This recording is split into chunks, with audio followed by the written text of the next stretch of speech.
Hello, and a warm welcome to this Meet the World event organised by the National Centre for Writing. My name is Erica Hesketh, and I am a poet and editor with Japanese and Danish heritage, but now living in the UK.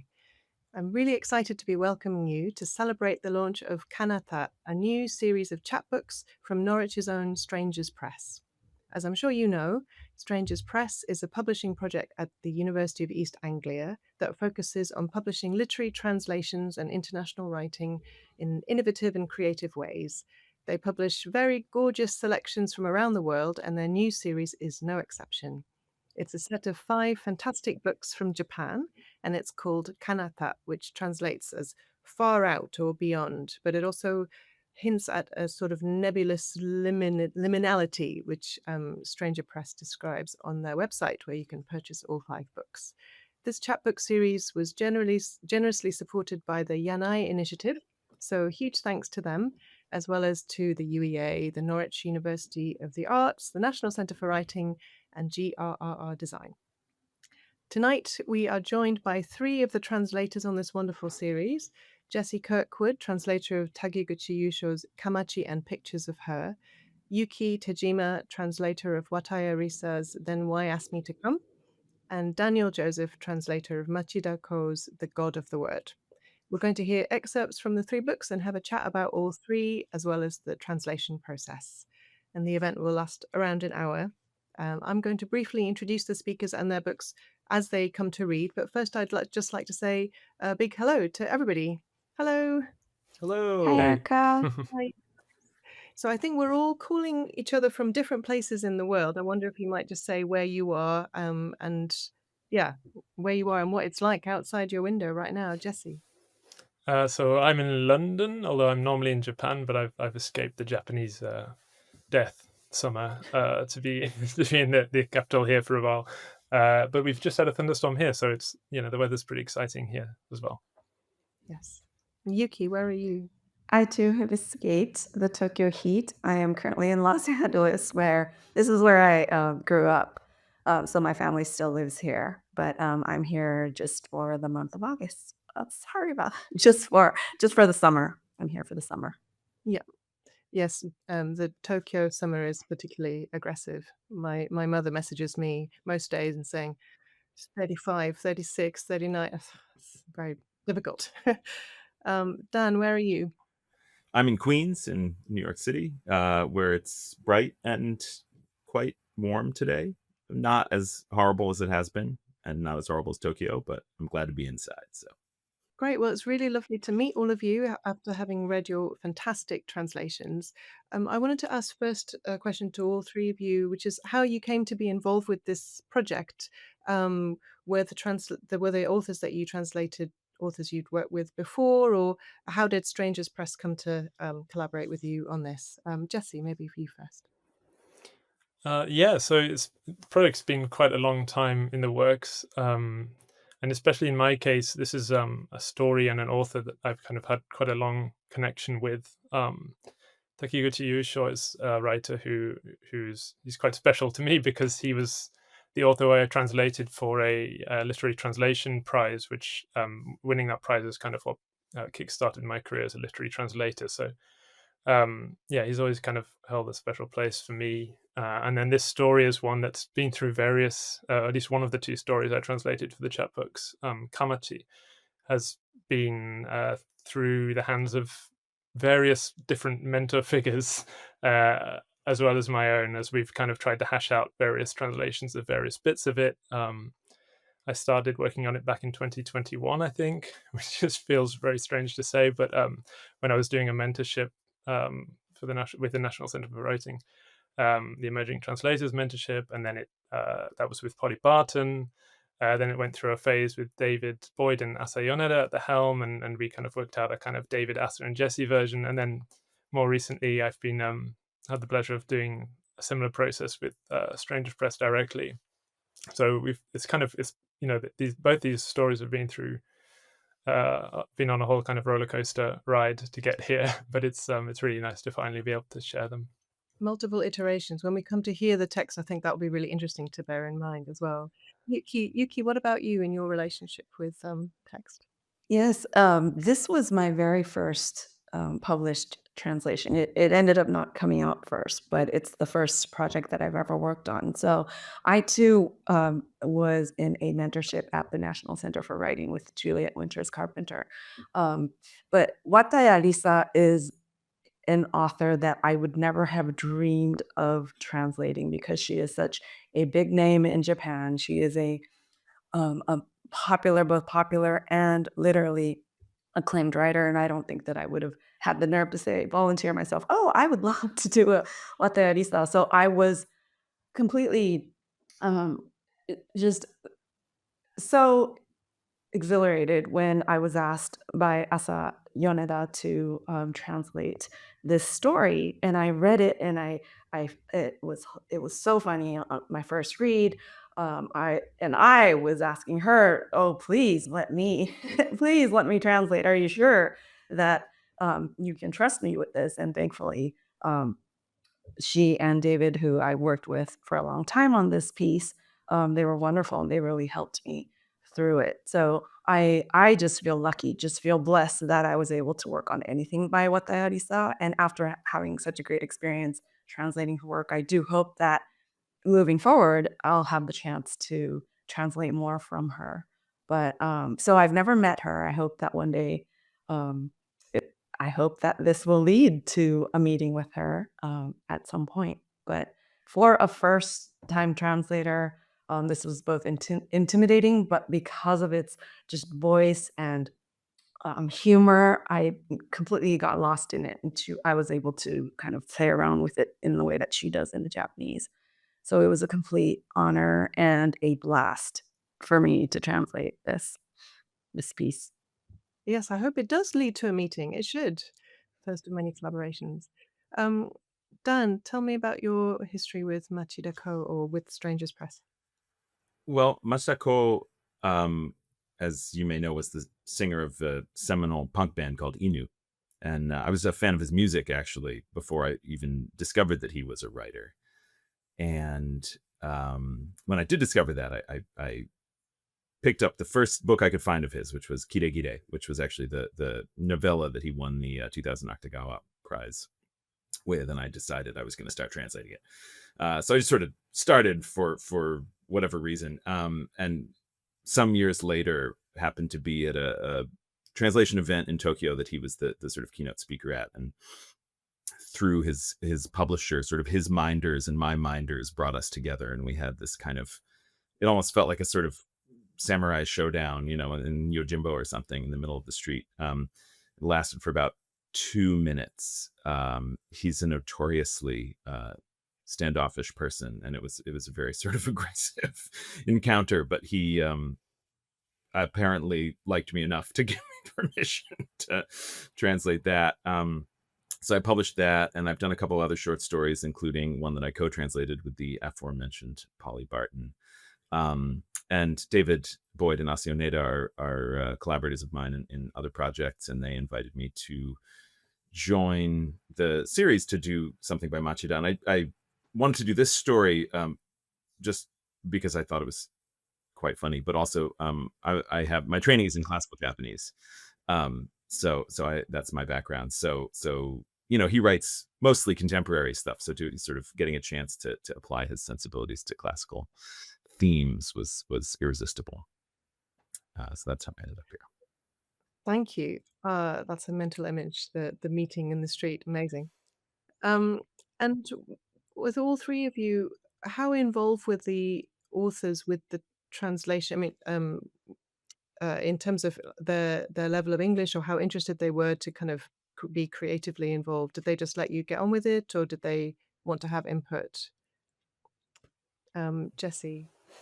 Yeah, so Takiguchi Yusho has always been very generous with his time, kind of incomprehensibly generous to me. I don't know why he gives me so much time, to be honest, but he lets me pester me about all sorts of things, and he let me kind of gate crash a course he was giving at Waseda University, which was really insightful to kind of see how he was teaching literature as well as writing it. And so we'd been in touch a bit already, and then when it came to translating these stories, he kindly agreed to meet me in a cafe and let me pick his brains. But as you'll know from reading these stories, they're kind of so slippery and ambiguous in places that there's kind of a point where the author himself is going to just say, well, like I don't know, I don't know when exactly this is taking place, because that's the point of the story. So obviously, I think with any translation, there's that point where the author has to kind of let go of their creation and trust you with it, hopefully. And fortunately, he did that. So yeah, hopefully the results did it justice. Wonderful. And Yuki, you said you hadn't met Risa-san, but did you correspond about the text? Right. Like I said, that I've never met or spoken with her, but I have heard through her Japanese editor that she was very excited about this project, and she was really just looking forward to it coming out. And there was a discussion about the title. The Japanese publisher, who I'm in regular communication with, asked me, so it's kind of a difficult title to translate from Japanese into English, and they wanted to know how I did it. And I mentioned it to I gave them the title, and they were like, oh wow, okay, does that mean what it means in Japanese? And just nuance wise, I reassured them that nuance wise it really does. If I translated it directly, this is what it would sound like in English, and that wouldn't really make sense to English people. And so we had a conversation. It felt like a three-party conversation through her publisher. I was able to kind of hear her thoughts on the process and the project, and so that was great. It was great to know, great to hear that she was involved and interested and was eager to see the published version. Great, thank you. And Dan, how involved was Machida? As far as I can tell, Machida couldn't care less about being published in English. So we have essentially no contact. Though I will say that a couple of years ago, a New York record label reissued the Inu album. They only made one LP. Actually, it had never been released in the US before, so it was the first US release, and I translated the lyrics into English for that. And I got a hold of his personal email, and he actually responded to me very within 24 hours and answered all my questions very directly, which I have to say I was shocked by. So that was the one time that he gave me any input on one of the, I've probably done about a half a dozen projects of his at this point. That was the only time that he had any real input. Incidentally, he also has my favorite email address of all time, which is Don't give us the email address. don't give us an email address. Yeah, we'll take that out in post. Yeah, so he had no input on this at all. Is the short answer. You're reinforcing my mental image of the man. Wonderful. Okay, well let's hear some text. So Jessie, if we could hear from you first. I'm going to just introduce it a little bit for the audience. So Jessie's going to read from Takiguchi Yusho's Kamachi and Pictures of Her, which is two thematically linked short stories. Takiguchi Yusho is a multi-award winning author from Tokyo, and as Jessie was mentioning, and as you'll hear, his work deals with time and memory, including collective memory. And Jessie Kirkwood is a literary translator from the UK, working from Japanese and French into English, and he won the Harville Seka Young Translators Prize in 2020, which he mentioned, and he now lives in Japan, although he is in the UK right now. Over to you, Jessie. Thanks so much. Yeah, so this is a short passage from fairly early on in Kamachi, where the narrator is basically kind of testing out his theories about this eccentric old woman who he's observing, who's he's realized is an incredible storyteller. And he's also kind of telling a story about storytelling itself. So I'll just, I'll go straight in. Once discussing Mrs. Izawa, my wife and I concluded that her stories were best appreciated more as poems or a sort of music, that by stripping away any semblance of narrative, she might instead be trying to draw attention to the more visceral interactions between her words. But it wouldn't quite be true to say her stories were entirely bereft of structure. It was more like their seemingly unrelated parts connected by some kind of accident, except it was more than mere accident, because didn't her way of telling stories make a particular turn of events seem inevitable, even miraculous? In other words, she fascinated us, even if she could be a bit of a pain, and we took a certain kind of pride in the idea that the two of us might be the only ones around who really understood her, while everybody else dismissed her as little more than an oddball. Though we've never actually gone and stood in front of her little stage, we like to sit here at the window like this, peeking over and listening in. I direct my gaze towards the cluster of shrubs by her veranda, amongst which is a camellia. Yes, just like in her stage name. And think back to a story I heard her tell recently. One day, a few decades ago, she saw two men having a punch-up at the station. One of them was bleeding from his nose, the front of his white shirt spattered red. Another day, not long before that, she'd woken up at 6 o'clock as usual, washed her face, gone to the toilet, made packed lunches for her husband and son, as well as breakfast for all three of them, and had seen them off for the day.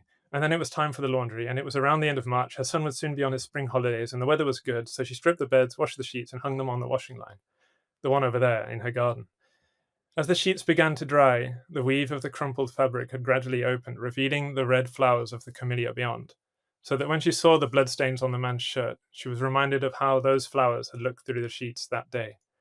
She'd always tended to the camellia carefully, but now, with the house feeling increasingly cramped as their son got older, they were building an extension, and so they had decided to give the tree away, despite its having been there ever since they'd married and moved in together, and seeming to her a living manifestation of all the time the family had spent together. The gardener arrived and began unceremoniously gouging the tree out of the earth. Unable to bear the roughness with which he worked, she tried to grab him, to make him stop. When her husband rushed out to calm her down and lead her away, she ran into the house, laid her head down on the low table in the living room, and started sobbing loudly. Digging away with those cold tools of his, those cruel, uncaring hands. When she looked up, the sleeve of her smock was stained a bright red. Bringing her hand to her mouth, she realized that she wasn't just crying. At some point, her nose had begun to bleed. My camellia's tears, red as blood, dripping from my nose. The fight at the station had been broken up by staff and a few commuters. With only a sidelong glance at the commotion, she boarded her train. She was heading to a town across the river, almost in the next prefecture, to find the house to which her camellia had been taken. She'd had the extension work called off at the last minute, stubbornly insisting that her husband and the carpenter alter the plans so that the shrubbery could be left in place. But her camellia had already been dug up and taken away, so she had tracked it down, and now she meant to get it back. She got off the train and marched purposefully along the riverbank. Whatever the new owners might say, she was going to get her tree back, by force if necessary. It belonged in her garden and nowhere else. It was a bright early spring day, and though the cold wind racing across the river lashed at her side, she didn't falter. If anything, the wind seemed to galvanize her step. The long, wide river lent its surging strength not only to the wind, but to her as well. But just by committing Mrs. Izawa's story to writing from memory like this, I feel like I've given it the tidiness it's not supposed to have. When she told it, she recounted at great length how, that morning, although which morning she meant was already unclear, she woke up at such and such a time, washed her face, went to the toilet, and made breakfast. Except rather than just breezing through the bare facts of this morning routine, she'd evoked the stiff feel of the tap as she turned it, the sensation of discomfort she experienced before recognizing it as the need to urinate, her posture as she relieved herself, the warmth of her urine after a night under her duvet, the smells, textures, and flavors of her ingredients as they mingled in the kitchen. And in writing the story out, unable to weave all these details into a single sequence of events, I had no choice but to omit them, even though I hadn't entirely forgotten them. And so now I wonder if maybe it's enough to just describe what happened without tying it all together, which makes me feel like Mrs. Izawa's storytelling, in which all these fragmentary sensations and incidents are brought into the foreground, really does deserve to be considered a kind of art. What's less clear is who she's telling her stories to, now that she has no one left to listen, apart from me sitting here and listening in from the window of the building opposite, of course. Maybe they're not intended for anyone else's ears in the first place.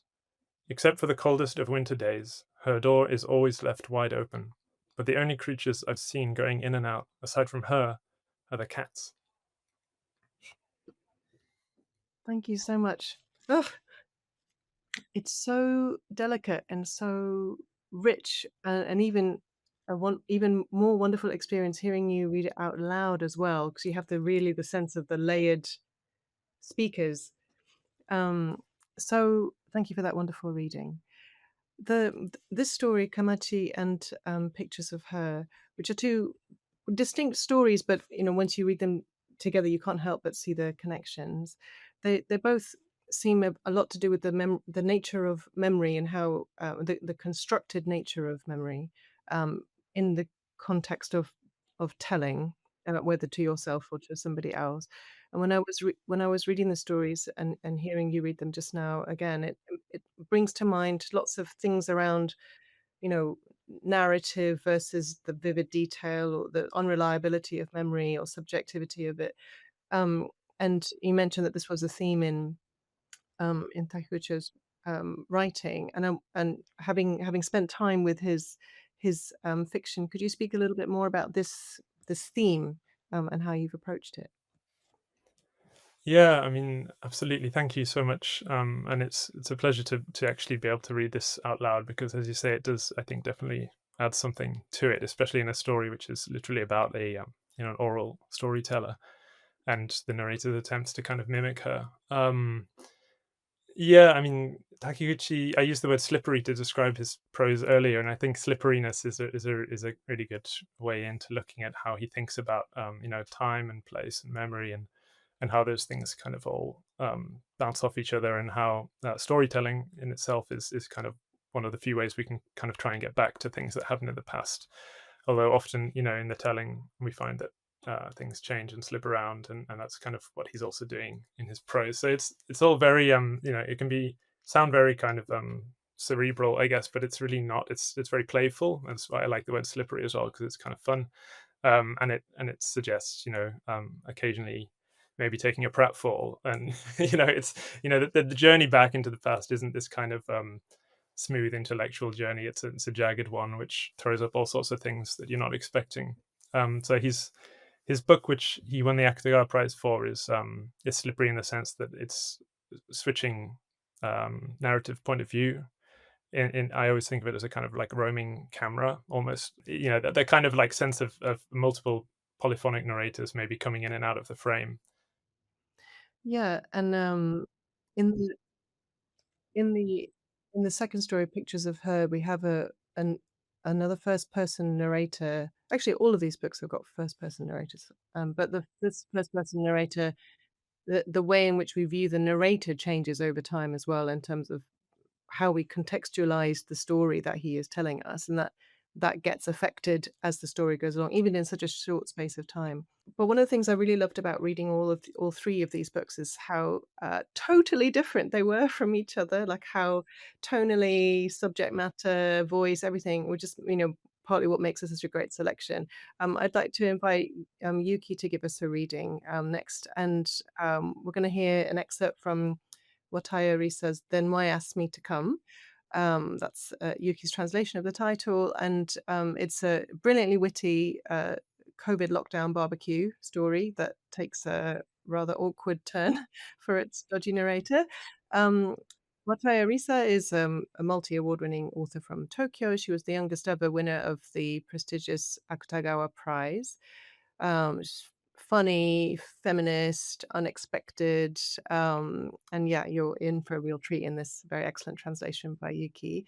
Yuki Tejima was born in Tokyo, raised in Los Angeles, and authors she's translated include Mizuki Tsujimura, Kumi Kimura, and Emi Yagi. So I'm going to hand over to Yuki to give us a little excerpt. Thank you for that, Erica. This is the beginning of the story called Then Why Ask Me to Come. And a little bit about the title.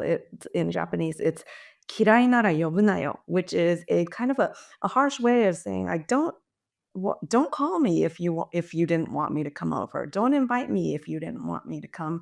And which is very long in English and also not very punchy. And so but because this was my first translation, I didn't know how adventurous we were allowed to be. So David Boyd was very helpful. He was like, "How about what are your suggestions?" And I had literal, "Don't call me if you don't call me if you don't want me to come," or just they were bad, very bad titles. And David he said, "Well, how about something like then why'd you ask me to come? And I was like, that's exactly what I would say if someone asked me what this Japanese phrase meant in English. I would say, then why'd you ask me to come? And when he suggested that, I was, am I allowed to do that? Is that okay? That because that's how it translates, but it's not a direct translation.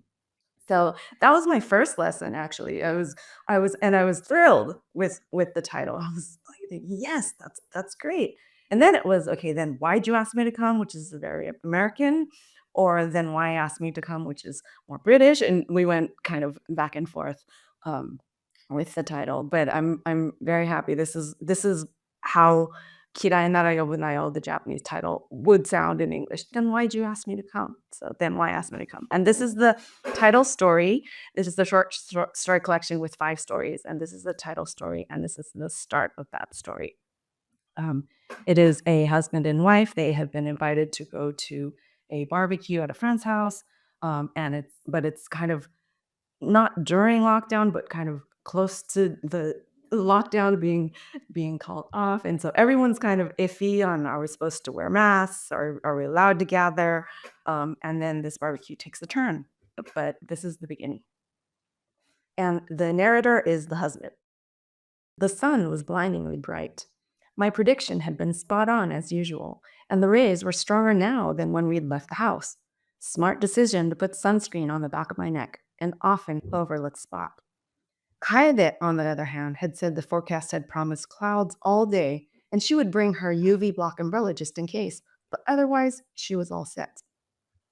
By the time the subway arrived and we'd climbed the stairs up to the exit, however, the clouds had dissipated and it was sunny skies all the way. Kaide turned to me weakly. Oh wow, it's so bright. Can I borrow your sunscreen? Thus vindicated, I obliged and squeezed a dollop of white onto my palm, then slathered it on her neck, arms, even her slivers of exposed ankle, which made her giggle. I wanted to pull out my own black 100% UV blocking umbrella, which I had also brought along in my bag, but considered how overtly feminine that would look.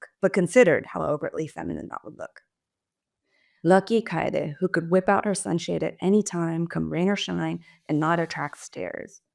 By now, the mask I'd been wearing for what felt like hours had grown so humid on the inside that I thought I might pass out, but at least it afforded the lower half of my face an additional protection from the sun. That's what I told myself anyway, a small recompense for my suffering. When we arrived at the small gate in front of the Moriuchi house, the 3 Moriuchi kids and the 2 Kawahara kids were chasing each other around the lawn with huge water guns. Soaked t-shirts, radiant smiles. The guns looked like bazookas in their small arms, and they were completely drenched. On spotting us, they waved and called out in unison, "Hello!" We'd met them a few times before. Such good, well-behaved children. "They're having so much fun," Kaede exclaimed. When the Moriuchis first pawned this house, so Kaede had said on the way over, they were thinking of using the space as a garage. But then they realized that there were no parks in the neighborhood for the kids to play, so they planted some grass and turned it into a lawn instead. Wasn't that the best idea? At first, I thought I was supposed to laugh at the Moriuchi's ridiculous mistake. But as I had listened, I realized Kaede genuinely believed it had been a fantastic idea. So I had smiled and said, "They're lucky to have such loving parents." She had smiled back. Folding up her white and beige striped umbrella, Kaede now rang the bell and called out from the gate, "Hello, it's the Shimotskis." "Just a second," I heard Ham Ham call back in her sing-song voice. My body tensed. I had really not wanted to come here today. The Moriuchi's housewarming had been postponed once, then twice due to the state of emergency, which was finally lifted last week. Secretly, I wished it might go on forever if that meant never having to come to this party. From a quick look at the house, I could tell it was an obvious upgrade from their previous apartment. That was all I really needed to see. I was ready to get the hell out. Kaede opened the gate and headed toward the house with me a few steps behind. In front of the door lay a moss green doormat with the word "Welcome" shouting in capital letters that also seemed to threaten silently, "Don't you dare enter in those filthy shoes." This was already too much for me. I scraped my shoe against the E and told myself I was overthinking things. "Come on in." My mortal enemy, Ham Ham, smiled through a crack in the door. Wait, I knew this scene from somewhere. That's it. The Shining. Here's Ham Ham. Oh my God, Ham Ham, I've missed you. I'm so excited to finally see your new house. It's gorgeous. I love it. Thanks for coming in this crazy heat. I missed you too. Talking on phone just isn't the same. Kaede and Ham Ham threw out their arms and clasped their fingers together. Moika Moriuchi, formerly Hamura, hence the nickname, was Kaede's closest friend. They'd met on the girls' volleyball team back in high school and were still thick as thieves, even after marriage and kids. She was the first friend to whom Kaede had introduced me shortly after we'd started dating. Kaede and I had met at a mutual friend's party, and I'd invited her to go scuba diving with me.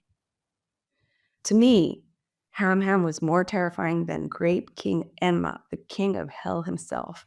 If I ever had the nerve to slip up in any way, Ham Ham would get a call from my wife and by the following morning would know every suffocating detail like it'd headline Yahoo News.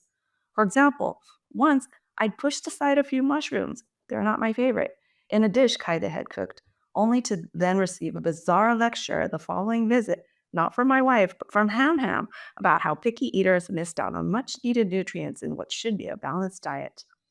Oh, hello, Shimotsuki-san. Thanks for coming. I know how busy you are. Thank you so much. It was brilliant. Thank you. So funny. It's so this story is such a great example of COVID satire, and like there's all of this the social norms and judgments that are part of every society anyway are kind of like brought to the fore and amplified because everyone's also on edge about what to do about wearing masks and distancing and all the rest of it, all of the kind of weird, seemingly arbitrary restrictions that were on us during that strange time. Um, but I was interested in how COVID was experienced in Japan versus, in the UK or in the US. And I think there was a different experience for people, even though some of the things were the same. And I was wondering how that factored into how you translated, like how to make that experience relatable or not.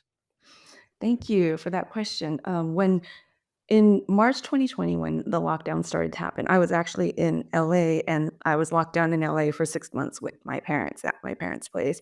Um, but I was on social media and hearing news from friends and family about how things were in Japan, and mostly things were the same. Everyone was wearing masks. Everyone was disinfecting everything and not gathering and social distancing and all of that. But what I thought was interesting was that in Japan, later in the story, the narrator talks about the mask police, which is basically people who go around checking to make sure that people are wearing masks in Japan.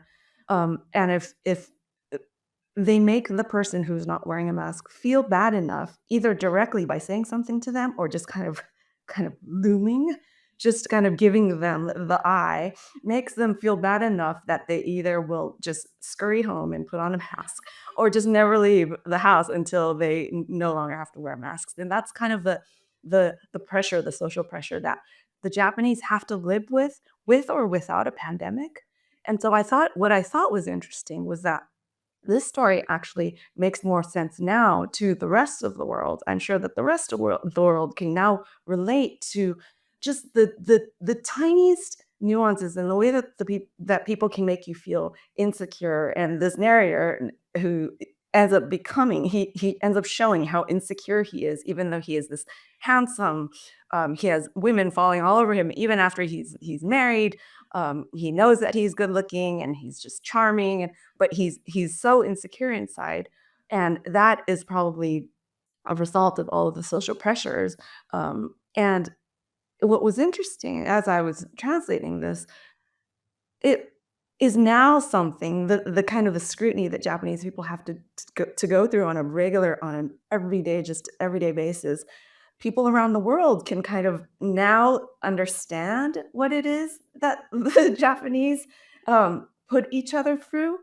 And it's stifling, it's suffocating to Japanese people. And that's kind of why Wataya wrote this story and wrote this book of collections of people really with very kind of questionable morals. And then there are the people who are judging them. And as we read the story, we start to we go from this side and we're siding with this side and then we side with the other side and we're going back and forth to the point where we no longer know, okay, wait, so who's who's right and who's wrong and what's moral and what's immoral. And I think that Wataya wrote this because they it was so kind of suffocating in Japan, Japanese society, kind of just checking on each other, making sure that everyone else, not just themselves, because of course they were following all the rules, but they were making sure that everyone else was following all the rules too. But this is not a COVID novel in that it applies in Japan at any time of probably throughout history. This is kind of what Japan is like, Japanese society is like. Yeah, there's that sort of don't cause other people mewaku sort of Mhm. thing, isn't there? Which doesn't really exist in more individualistic cultures, I suppose, in the West, of like, you know, you have a duty not to cause other people be a burden on other people by potentially spreading your germs or whatever. But that's like, yeah, policed much more harshly, I suppose, and judged much more harshly. But then, yeah, without giving spoilers, the narrator, main character, has also done wrong in an individual way in his own relationships and dealings. And yeah, I found his voice so fascinating because, even in that extract, we could hear little insecurities about appearing feminine, or, watching to see, the material progress of the host of the party, things like that. So he's noticing little social markers while also claiming to be quite self-confident and, in his own masculinity or whatever. Like, it was a very amazing portrait of a kind of like fragile male ego thing, but in a way that sustains over a short story because of the brevity of it, I think, as well, and like the way his character gets ramped up to the max, by the end of the few pages that we were with him. But yeah, can you tell me a little bit about creating that voice? Sure. This voice was so much fun to create. And like people who've read this, I had my best friend in LA read this, and she's like, I didn't know whether to love him or hate him, or whether to love the other people at the party or hate them. And this was so much fun to create. And I remember what I was saying in interviews, that she wrote this story and wrote this man because she would watch on Japanese television in the media a lot. Celebrities and famous people are often made to apologize in public to the public about any misgivings at being caught having an affair or doing all these things. And what that is, watching these interviews, and these people are apologizing, but their eyes are just completely dead and they have these blank looks. And while the was watching these, going, do these people even know what they're saying? And they don't look like they don't look very sorry at all. And so she's writing about a man who is apologizing for doing things that cause everyone at the party to kind of accuse him of doing this thing, which he does, which he has done. And so he's apologizing, but he has this kind of blank blank look, like nothing you say he is really like he's not really absorbing any of it. But what's interesting is it's kind of a monologue from his point of view, and you can tell that even though he looks completely blank and empty from the outside, on the inside he's so desperate and anxious. And it's like if someone says something, it's like pop pop pop pop pop. He has something.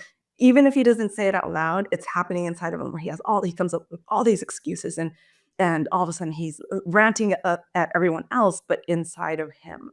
And so I found that I most enjoyed translating kind of the rhythm and the pace of all the things that occur inside of him. And I think it's in his words are like, I'm very sorry, my heart is breaking, I'm sorry to have hurt you, all these things. But inside he's like, why should I be sorry? I never, it's not my fault that all these women are coming to me. And so I think I enjoyed the translation of the rhythm basically and the pace. And I think that's where it's in the pacing and the rhythm, and in his kind of having to come back for everything, but not being able to say it out loud. That kind of shows his urgency, his sense of urgency, and his desperation. I think I think I really paid attention to kind of the pacing and the rhythm of his speech, his internal speech. Yes, that's fantastic. Yeah, there is a big difference between the um, external words and the interior monologue of the narrator. Yeah, thank you so much for that. Right, we're going to hear from Daniel now, an excerpt from Machida Ko's The God of the Word. So Machida Ko is from the previous generation to the other two writers we've heard from tonight, and he was born in Osaka as well as being an award-winning writer. As Daniel was saying, he's quite a famous punk rock singer and actor. Daniel is a translator and anthologist of Japanese fiction, as well as a senior editor at Kodansha USA in New York, and he's currently compiling and editing the Penguin Book of Japanese Science Fiction for Penguin Classics, which sounds really exciting. But over to you, Dan, for your excerpt. Thanks, Erica. I'm just going to read the first part of the story, which sets up kind of the tone and the world without getting you into the part where it goes off the rails completely. And it was actually interesting hearing you guys just now talking about the narrator of Yuki's story, because it's a very Machida-esque character. These kind of unpleasant men tend to figure very centrally in his work. And what's interesting about this one is that it's an unpleasant man from the 5th century CE rather than our time. Ruling all under heaven from his seat at the Hatsuse no Asakura no Miya, O Hatsuse no Wakatakeru no Mikoto, 5th scion of the 19th Emperor Ingyo, was a magnificent and all-powerful sovereign, and the tale of how he came to rule this land is a lurid and bloody one indeed. Long story short, it all began in 454, when Emperor Ingyo departed this mortal coil. All manner of things happened as a result, but ultimately it led to his 3rd son, Anaho no Mikoto, who dwelt at the Iso no Kami no Anaho no Miya, acceding to the throne as Emperor Anko. Immediately upon doing so, the new emperor dispatched a messenger called Nenaomi to his uncle, Okusaka. Nenaomi said unto Okusaka, "So, the emperor asked me to drop by and see how you might feel about your sister marrying his little brother Ohatsuse. Well, what do you think?" Okusaka was overjoyed. Why wouldn't he be? Ohatsuse was the emperor's full-blooded brother, and if Okusaka's sister married him, it would practically guarantee his prospects. What's not to like? So Okusaka said, hell yeah. But not only did he thus express his enthusiastic consent, he went one step further and trotted out this insanely fancy and impressive headdress crown kind of thing, then said, "Here, give this to the emperor for me." He figured he could strengthen his newfound alliance through the giving of this luxurious gift. Nenaomi said, "Cool, I'll pass it along," and then departed. Thing is, this Nenaomi character was a total dirtbag, and after one look at this gorgeous crown, he was seized by a covetous urge. "I gotta say, this is one hell of a crown," said he unto he. "The more I look at it, the more I think I'd rather keep it. I'd better just hang on to this for myself." And lo, the scumbag did take it home with him. But, realizing that at some point Okusaka and Anaho no Mikoto would compare notes and figure out that he'd stolen Okusaka's gift, he reported back to Anaho no Mikoto with this outrageous confabulation. Okusaka said, "Are you fucking kidding me? I'd never let my sister marry that worthless Anaho's brother, not in a million years." And he went on. "That wasn't all, though. He called me a moron and went and pulled his sword on me." He tacked this last bit on to emphasize that it had been a serious force majeure kind of a situation, the sly devil. Anyway, Anaho no Mikoto was so angry he couldn't see straight. He went to Okusaka's palace and screamed, "You fucked with the wrong guy, you son of a bitch!" Then he killed him, which all turned out to be something of a disaster for Okusaka. But the real tragedy was that he had a wife and kid, Nagara no O Iratsumi and Mayawa no Miko, respectively. Now, O Iratsumi must have been something of a babe, because Anaho no Mikoto brought her straight back to the palace and made her his empress. One day, purely by chance, Mayawa no Miko learned that it was Anaho no Mikoto who killed his father. He was only 7 years old, but being a boy of uncommon pluck, he crept into the emperor's bedchamber and, taking up the sword that lay nearby, cut off the emperor's head. Realizing it would be bad news if he got nabbed, he fled to the home of a man called Tsubara no Okimi, who lived over in Ikoma, in Nara. Quite something for a 7-year-old. Chalk it up to his imperial blood, I guess. Ohatsuse was still just a child himself when he heard that his brother Anaho had been killed. But boy, did it make him mad. In his rage, he rushed to his older brother, Kurohiko, and informed him that Mayawa no Miko had killed the emperor. Naturally, Ohatsuse figured Kurohiko would say something to the effect of, "What? No fucking way. Gather the troops. We've got to surround Tsubara no Okimi's place and kill him and Maiwa both. In the event, however, all Kurohiko said was, huh, really? All calm, like it had nothing to do with him. He just kind of stared off into space, didn't seem much interest in getting involved in the whole drama. Boy, did this make Ohatsei even more mad. Okay, first off, he was the fucking emperor, he shouted. Second, he was family. What are you doing acting all calm when your own brother gets murdered? He grabbed Kurohiko by the collar and dragged him outside. Despite being the older of the two, Kurohiko whined pathetically, hey, come on, let go, like a big punk rocker getting shaken down by some little scamp. Ohatsei wasn't about to let him off the hook, though, and he screamed, shut it, then lopped off Kurohiko's head. Ohatsei then went straight to his older brother, Shirohiko, and informed him too that Maiwaka no Miko had killed the emperor. Apparently, though, every single one of these brothers of his was a good-for-nothing layabout, because just like Kurohiko, Shirohiko said something like, huh, for real? It didn't seem like he wanted to do a damn thing about it. Getting another such apathetic response incensed Ohatsei no Mikoto still more. Are you fucking kidding me? He shouted, and, grabbing his brother by the collar, dragged him outside. Shirohiko really got a raw deal. I mean, it wasn't his fault he'd reacted the same way as Kurohiko. He had no idea. If he'd known, maybe he would have tried to humor Ohatsei by saying something like, oh man, that really blows. But he didn't. And it was extra bad luck for Shirohiko to be second, because Ohatsei really lost it this time. He was even angrier than before, and the little psycho dragged Shirohiko all the way to Takaichi, where he dug a hole and stood Shirohiko in it, then started burying him alive. All the while, Shirohiko was weeping, saying, hey, come on, stop burying me. But Ohatsei just replied, nice try, and kept on going.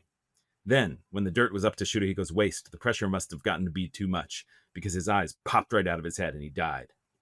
We're talking literally here, like in the cartoons when their eyes boyoyoing right out of their sockets.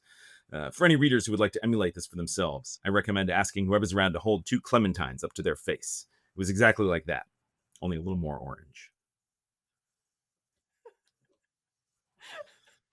And it goes from there. Thank you. You're welcome. Thank you so much. Oh my God. Okay, so I was just like laughing and laughing on the train reading this. It was so good. So how did you just nail that like high-low register for this? Like did it kind of come out quickly on the page? Did you have to work at it? How did you try a few options? How did it Yeah, come? it was a long time. There was sort of my take, much like the others described in their process. There was my take, and then there was David and Asa and I worked through a version, and then Nathan at Strangers and I kept sort of polishing it, and sort of trying to pitch it, UK versus US, and then high versus low, and sort of recognizable versus sort of alien. It was a balancing act that took quite a few passes to get to, and involved kind of a lot of building up and then stripping away. I think sort of putting in too much and then realizing, oh, it's going to be funnier if there's just like this is just like a 3-word sentence rather than more sort of elaborated joke. So yeah, it was quite a process to get there in the end. It's just like, sentence by sentence, you can look at like I guess the sort of language you're used to seeing in mythology or kind of ancient texts, the grammar of that and the tone, and then completely mixed in with the dialogue. It's just absolutely brilliant on a word by word level. I've got to congratulate you. I also wanted to just say that the introduction that you gave for the text, so in the book, there's a one sentence that says that the author consulted a sort of modern Japanese translation of the Kojiki for this story. Maybe you can tell us a bit about that. But so obviously this is it's an ancient it's a myth, a piece of Japanese myth that maybe not even all Japanese readers would know. So it needs a little bit of introduction from that point of view. But then for the English language reader, Daniel adds adds this note about the Kojiki, the record of ancient matters, considered the oldest extant Japanese text. It's a myth history documenting, legitimizing the divine lineage of the emperors of the Yamato court, including our own Wakata Keru no Mikoto, aka the emperor in the story, the first 14 emperors are generally thought to be made up, but Wakatakeru was supposedly a real guy, which means all of this really happened. Well, some of it anyway. And I really love the inclusion of that, because it helps the reader a little bit to situate the story, but also gives you a feeling of the tone. And I was wondering whose idea that was. That I'm always interested in how translators, I guess, like, reach out to the reader to say, here's something that might help you, or here's something you need to work out for yourself, and like the decision, how you come to that decision. Sure. Yeah. So the one line that you mentioned that says the author consulted this modern translation of Kojiki is in the original. So I translated that, sort of faithfully to keep that in there. And as you say, Kojiki is the kind of thing that all Japanese people would know about, and maybe would have to read a little bit of in high school or something. But the actual content of it is fairly opaque, I think, to most. And so it was just that I wanted to do the note. That was just my decision initially. I wanted to do the note just to sort of give readers any kind of sense of what was going on here, because because Japanese people don't necessarily have any connection to these characters or this story, I was happy to keep it just as confusing and opaque for English language readers.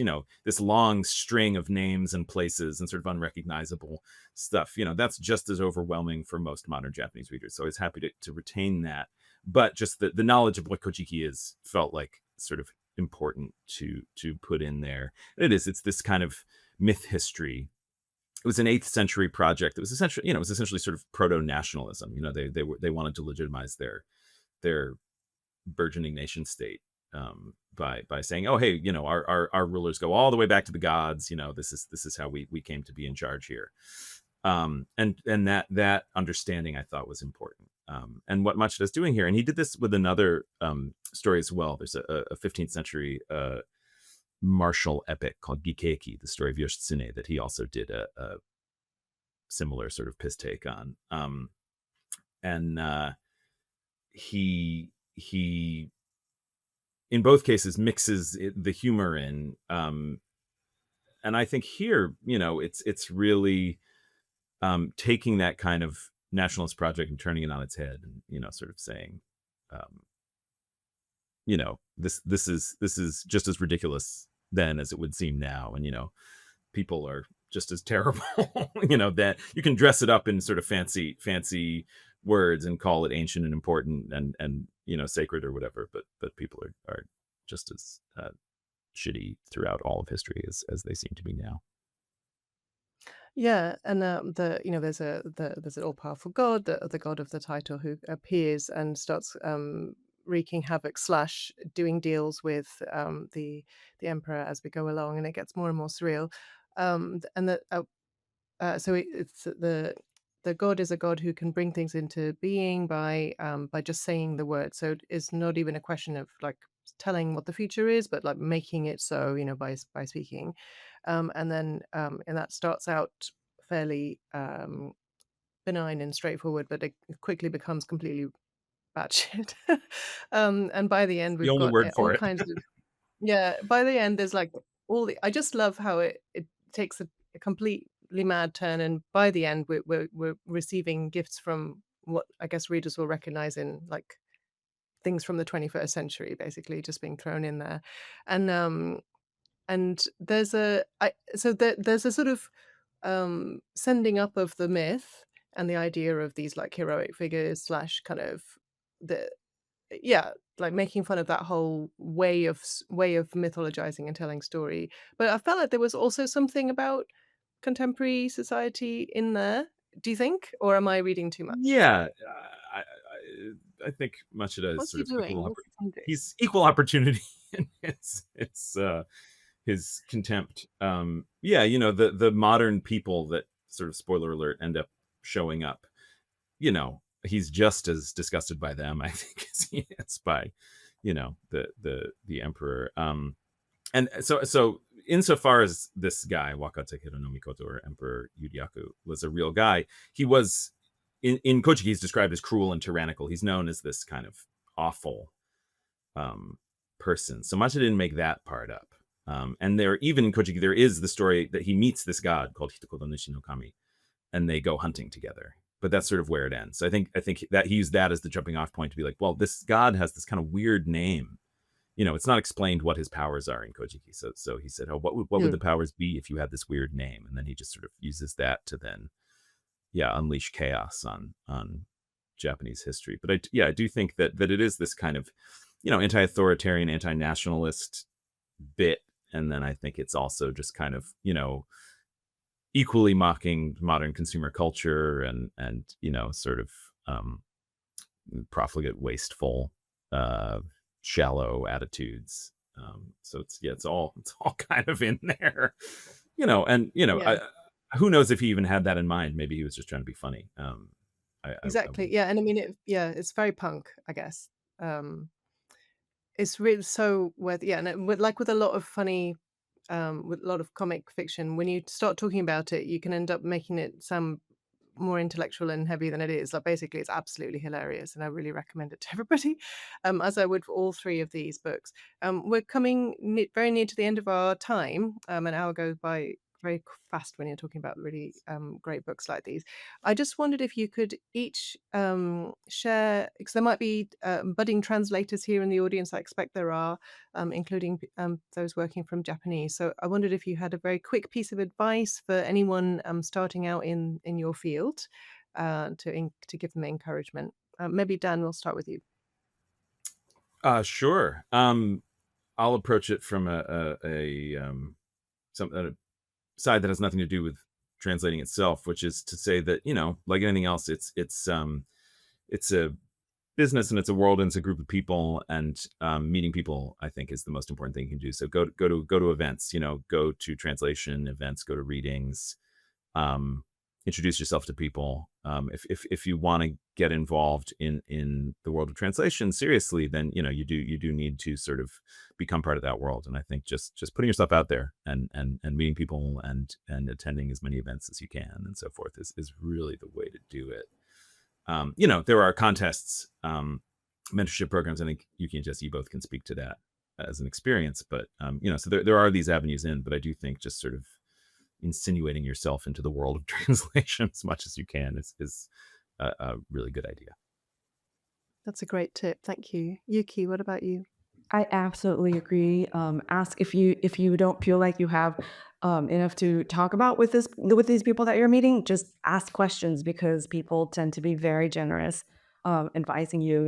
And I wouldn't be where I am in my short career if it weren't for Jesse and for Dan and for all of the translators that I've met who've done this, and who know more about this world than I do. So absolutely, even if you're shy, even if you don't like networking, even if you don't like events, just go and lurk and see what other people are talking about. And then when you have questions, just really, I say I've become a very much question asker. I just ask all these questions, because I don't know and I want to know, and I'm very curious and I really care about knowing. So absolutely meet people, and ask questions, and also read in both languages, the source and the target language, because for example, with Dan's Kojiki, you need to know so much in order to translate this passage by Machida. You need to know about Kojiki. You need to know about, not that you have to read Kojiki, the Japanese ancient text. Japanese people have not either. But I think that just I've been reading Japanese novels all my life and English novels all my life, and just kind of this mishmash. You never know when something that you've read will come back and become a work, something that you work on, or something that helps you, gives you ideas for something that you're working on. So read, and read now, because it becomes harder to do once you become a full-time literary translator. You will not have time to read, so try to take the time now and just read as much as possible. Fantastic advice. Thank you. And Jesse? I mean, I feel like Dan and Yuki have done a great job of both sides of the equation, like lurking, insinuating, both great words. I definitely did a lot of both of those before I had the courage to kind of approach people. But it's just about, I guess, it sounds kind of tautological, but just being interested in literary translation, like really kind of insanely interested in it and asking questions, even just of yourself. And then, yeah, when it comes to the actual process of translation, I think, yeah, doing side by side comparisons, English and Japanese or whatever your languages are, just so you can kind of see inside the head of translators who you admire, and kind of follow them down their thought processes. Yeah, and then just reading madly. Thank you very much. I hope that's useful for anyone listening. It's a really great set of advice, those, because translators and the translation community is really a very generous and well knitted together community. I'd say from my perspective as an editor as well. And reading a lot, reading deeply and widely is helpful for any writer. Translators, of course, are writers too. So thank you so much, all three of you, for this wonderful conversation, for sharing the readings, for being so good at reading your work as well. And yeah, we've come to the end of our time. I need to say some thank yous again. Thank you to Strangers Press, obviously, for publishing these wonderful books, the Yanai Initiative, the University of East Anglia, the Norwich University of the Arts, National Centre for Writing, and to all of you for coming along. And I hope you enjoyed the event, and I hope you buy all 5 books, and I'm sure there's a link to do so somewhere on the screen now. This event is a YouTube premiere, so it's been broadcast, but it will also then be available on the NCW's YouTube channel. So thank you very much, and have a great rest of the day. Thank you, Thank Eric. you, Thank Erica. you. Bye, guys. Bye-bye. Bye.